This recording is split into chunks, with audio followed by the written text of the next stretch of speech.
Fiscalía General de la República. La corrupción en El Salvador, a muchos no gusta la frase el combate a la corrupción. Eso creo que es una gran realidad. No a muchos gusta oír mencionar la frase combate a la corrupción. En nuestro país, por años y por décadas, se trató de ocultar la corrupción. Se trató de mantenerla mediáticamente oculta. Se decía que la corrupción en El Salvador existía en forma pequeña o poca. Se decía que otros países vecinos, ¿verdad?, sin querer menospreciar a los países vecinos, como Guatemala, como Honduras, como etcétera, otros países de Sudamérica, es donde había corrupción. ¿Verdad? En El Salvador, pues había corrupción, pero poquita. ¿Verdad? Posteriormente a los acuerdos de paz, que salimos de la guerra, ya en la posguerra, estábamos en los albores ya de la paz, tampoco se hablaba mucho de corrupción. Entonces la gran pregunta es, ¿en aquella época había o no había corrupción también? Pues últimamente hemos encontrado, ¿verdad?, por el organismo creado o que está en la Corte Suprema de Justicia, llamado Sección de Probidad, y por acciones de la Fiscalía General de la República, que no era tan cierto que en El Salvador no existía corrupción, ¿verdad? Y hemos demostrado que sí existe corrupción. Tengo que mencionar también, y no quiero causarles malestar en su cena, pero tengo que decirles que en El Salvador hay una corrupción sistémica, lamentablemente.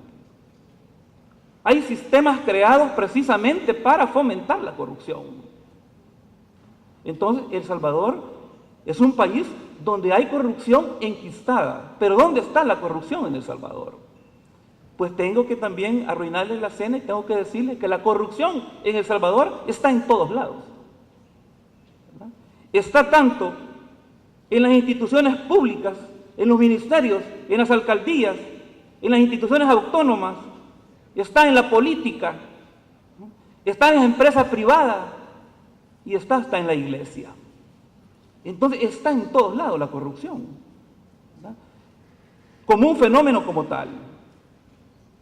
Por eso, las instituciones que tenemos que ver con la transparencia, la ética y el combate a la corrupción, han diseñado un mecanismo para tratar de contrarrestar la corrupción.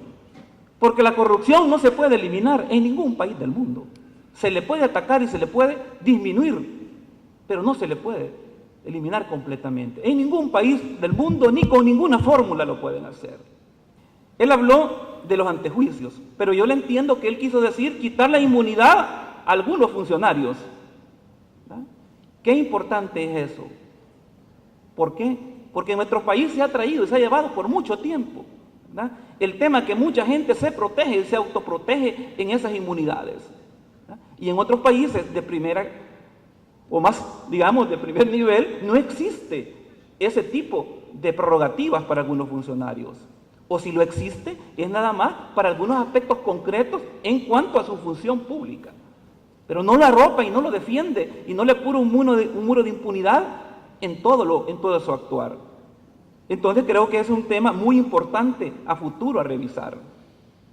También se mencionó en este panel que se deben controlar los negocios de los funcionarios y sus sueldos. Creo que también lo mencionó el ex magistrado Sidney. Por supuesto que hay que revisar esto, ¿verdad? Hay que controlar los negocios de los funcionarios, por lo menos así lo anoté yo, y sus salarios. Pero ¿por qué debemos controlar esto?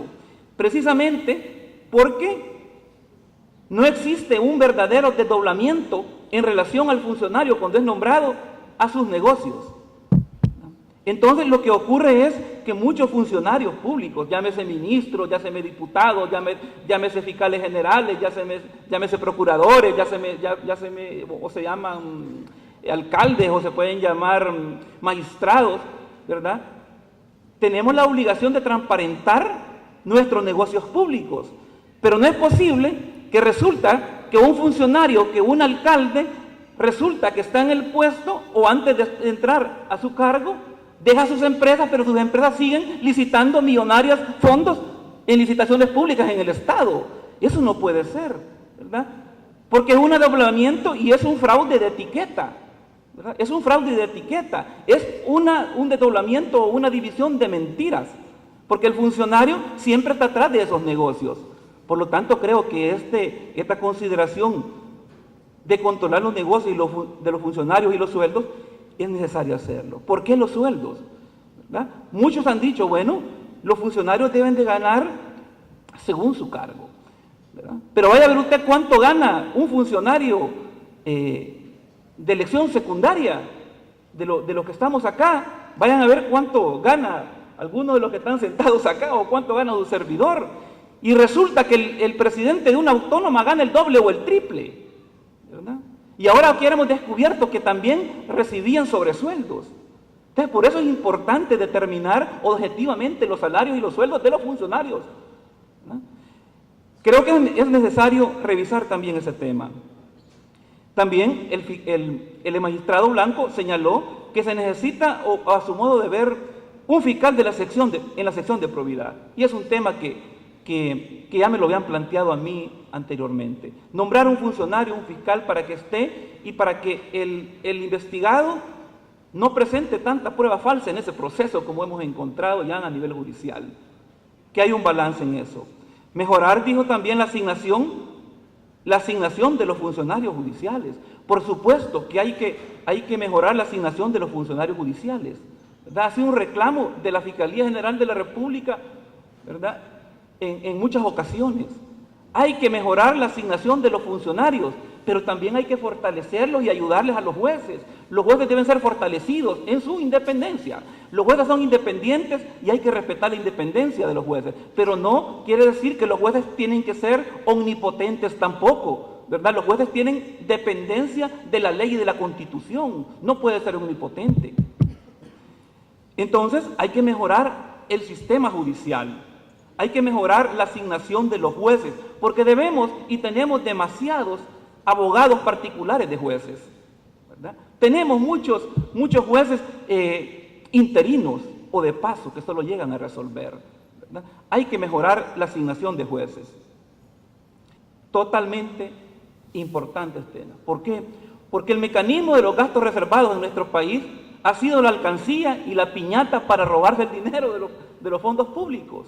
Eso está claro, ¿verdad? Entonces, es relevante analizar ese tema, por supuesto, porque ha sido el mecanismo que han tenido para abrir el chorro y dejar salir los fondos. Y de 100 millones de dólares aprobados para gastos reservados, los han subido a 500 millones. Así que el problema no son los gastos reservados en este país.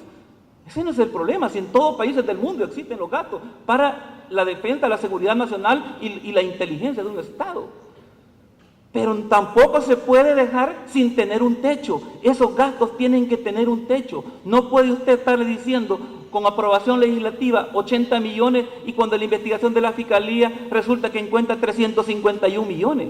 Y fue el mecanismo para drenar y para inflar los fondos.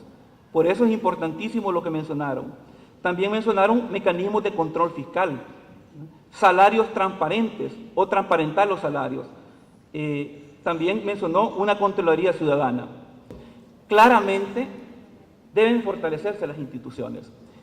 Las instituciones públicas que nos dedicamos a las investigaciones o al trabajo de supervisión, de transparencia de los fondos públicos, tenemos unos presupuestos de desgracia, ¿verdad? Tenemos unos presupuestos, digamos, ínfimos, que no se puede trabajar. Pero deben de fortalecerse, deben de darse verdaderos presupuestos, deben mejorarse los salarios de los funcionarios. ¿Por qué? Porque si las instituciones no están fortalecidas, si no tenemos un organismo internacional, entonces hay que apostarle a la institucionalidad propia nuestra, a la criolla, y darle fondos a las instituciones. Pero, modesta parte, la Fiscalía General de la República, sin tener un presupuesto ofensivo, casi como el que tenemos En estos momentos hemos hecho acciones, digamos, modestas. Hemos hecho acciones importantes. Estamos escribiendo algunas líneas en la historia de este país, mandando mensajes fuertes contra la corrupción. Pero es que, señores, ya llevamos 3 expresidentes en línea procesados, ¿verdad? Algo debe reconocérsele a la institucionalidad, ¿verdad? Con un expresidente que murió le fuimos con procedimientos de extinción de dominio, está procesado, le fuimos a todos los bienes con ese presidente que falleció, ¿verdad? A otro lo tenemos sentado y metido en la cárcel en Mariona, a otro lo tenemos huyendo, ¿verdad? Prófugo en otro país. Debe reconocérsele a las instituciones que con los mínimos presupuestos que tenemos estamos haciendo acciones concretas y fuertes. No podemos ser perfectos. Todas las instituciones necesitamos, las del Ministerio Público, el Tribunal de Ética, la Procuraduría General, el Instituto. Todas las instituciones tenemos o debemos tener presupuestos dignos que nos sirvan para hacer nuestro trabajo. Debe entenderse que la corrupción genera pobreza. Qué triste es ir a la casa de un expresidente de la República, un monumento y un castillo de millones, como me ha tocado a mí hace una semana, y una semana después ir a una isla Perico y encontrar gente salvadoreña, ciudadanos salvadoreños tirados ahí en casitas de plástico y cartón, que no son atendidos, y sabiendo que se han robado millones y han construido castillos otros funcionarios. Eso es despreciable, es chocante para el ciudadano. Debe entenderse entonces que los fondos públicos se están invirtiendo. Finalmente, quiero decirles que el combate a la corrupción no es solo obligación de las instituciones. El combate a la corrupción es un compromiso de todos. Y eso se ha demostrado en muchos países, no solo de las instituciones que estamos aquí. Creo que debemos de cambiar la frase que de todas maneras todos roban por la frase no a los funcionarios corruptos que roban. Sé que me salí, me van a regañar por haberme salido del contexto, pero creo que era necesario. Muchísimas gracias por su atención y por atenderme. Fiscalía General de la República.